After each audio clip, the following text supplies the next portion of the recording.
سکارش داشت ما این چیز کارم دید برو بیشه قصانق بیشه دستبال کن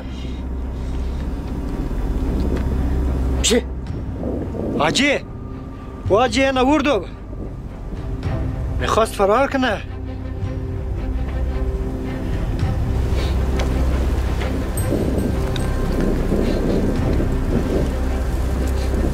خاطر من دمگاه تاشک دید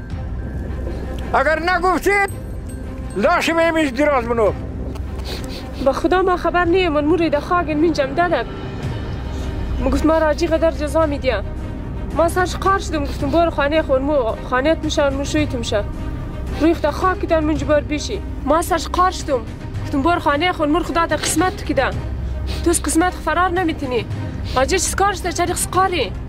دیگه چیز کارش نه دخترت پیسه آجر گرفته فرار کده آجر ده پایش قد مرمیز ده یعنی 2 شاور از مشه گمه آبای ما تو را زوال نگفتم که میا چندان آدم نیه یک روز نه یک روز جنازه فردا از خانه امزی برم شالم خود امزی آدم کشتن ده با نشت پایزمونه قراب شی روی دفاع قراب شی آجی به خدا موزه چیز خبر نیه ما دیلم بود خانه شما بایی اول گفته فریده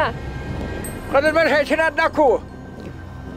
دختر فریده تو هم نیست بوده فریده فرار دلجیک ده یاد پیشت من حیثنت دی دختر فرار نلد